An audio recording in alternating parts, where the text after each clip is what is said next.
В мировом политическом и медиапространстве все настойчивее обсуждается сценарий, при котором Иран может стать следующей крупной целью администрации Дональда Трампа.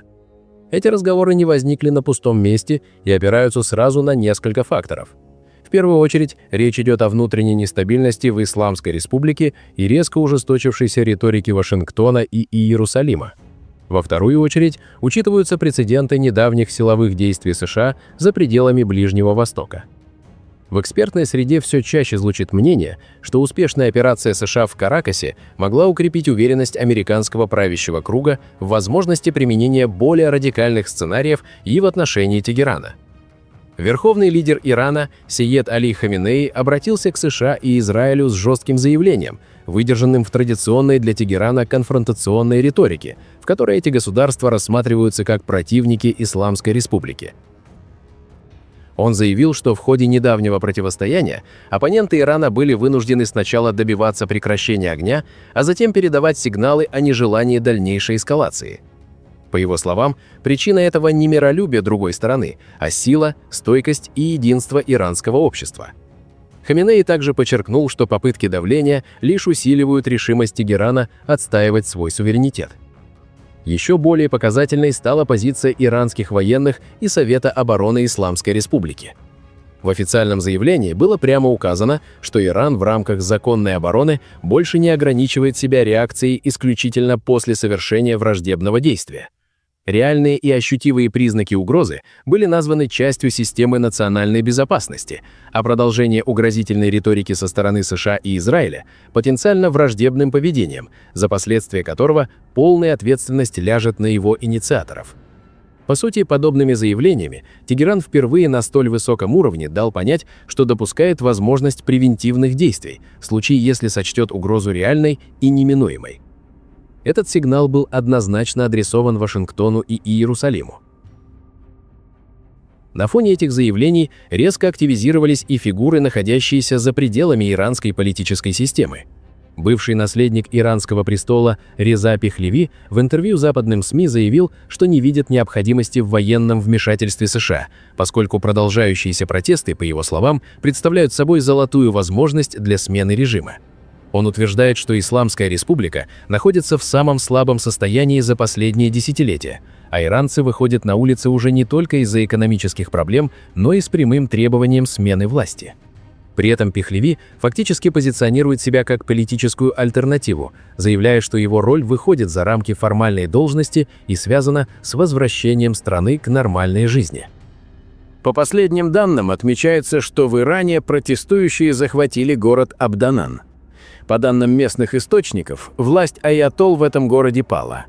Протестующие взяли под контроль все административные здания и приступили к формированию новой администрации.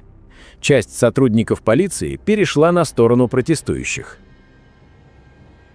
Отдельное внимание привлекают сообщения из Израиля о том, что Россия эвакуирует часть сотрудников своего посольства.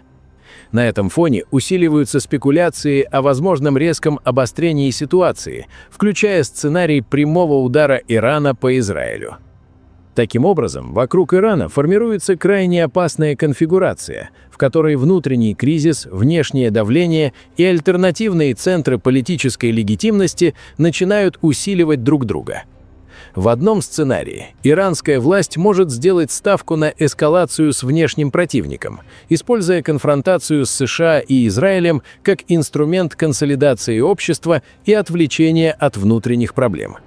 В другом, различные политические и силовые группировки внутри страны могут попытаться использовать протесты для перераспределения власти, причем речь идет не только о реформаторах, но и о конкурирующих консервативных фракциях. Наиболее опасным остается третий вариант, при котором элитные конфликты и внешнее вмешательство совпадут, создав условия для управляемого хаоса и реальные угрозы распада государства. Воинственная риторика администрации Трампа на этом фоне действительно становится все более уверенной, однако в Тегеране ее воспринимают не как демонстрацию силы, а как элемент давления и психологической войны. Ответ Ирана – это демонстрация готовности к жесткому сценарию, отказ от прежней доктрины пассивного сдерживания и прямой сигнал о том, что любые попытки силового или политического давления могут получить немедленный и асимметричный ответ. Отметим, что еще в конце 2025 года Дональд Трамп на встрече с премьер-министром Израиля Биньямином Нетаньяху публично обозначил жесткую линию по Ирану. Трамп заявил, что любые попытки Тегерана восстановить свою ядерную программу будут рассматриваться как прямая угроза, и дал понять, что в таком случае Соединенные Штаты готовы к применению силы, вплоть до уничтожения соответствующих военных и ядерных объектов. Трамп также фактически одобрил возможность израильского удара по Ирану в случае продолжения ракетной программы, а развитие ядерной программы назвал поводом для немедленной атаки.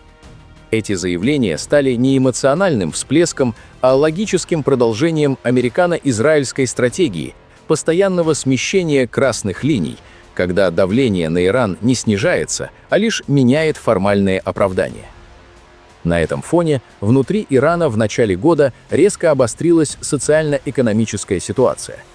Массовые протесты вспыхнули на фоне рекордного падения курса иранского реала, который преодолел историческую отметку более 1 миллиона 400 тысяч реалов за доллар США. В настоящий момент в западных провинциях страны демонстрации сопровождаются уличными беспорядками, поджогами, захватами административных зданий и атаками на символы государственной и финансовой системы. В ряде городов сообщается о временной утрате контроля со стороны властей, отказе отдельных подразделений применять силу и переходе части силовиков на сторону протестующих. Параллельно официальные власти Ирана отвечают блокадами населенных пунктов, отключениями связи, рейдами сил безопасности и жесткими попытками подавления очагов сопротивления. Принципиально важно, что протестная динамика внутри страны практически сразу была встроена во внешнеполитический контекст. В одних регионах звучат радикальные антиправительственные лозунги, в других проходят массовые митинги с жесткой антиамериканской и антиизраильской риторикой. Это подчеркивает, что значительная часть иранского общества воспринимает происходящее не только как внутренний кризис, но и как результат внешнего давления. Именно в этот момент последовала показательная реакция высшего руководства страны. В итоге становится очевидно, что текущие беспорядки и внешние угрозы не отдельные эпизоды, а части одного процесса. Для США и Израиля недопустимо само существование сильного, суверенного и самостоятельного Ирана. Для Тегерана же вопрос стратегической автономии и способности защитить себя приобретает экзистенциальный характер. Именно в этом пересечении внутренних потрясений и внешнего давления сегодня и формируется один из самых взрывоопасных кризисов современного Ближнего Востока. Пишите свое мнение в комментариях и подписывайтесь на наш канал, чтобы не пропускать самые важные и актуальные новости мира и Ближнего Востока.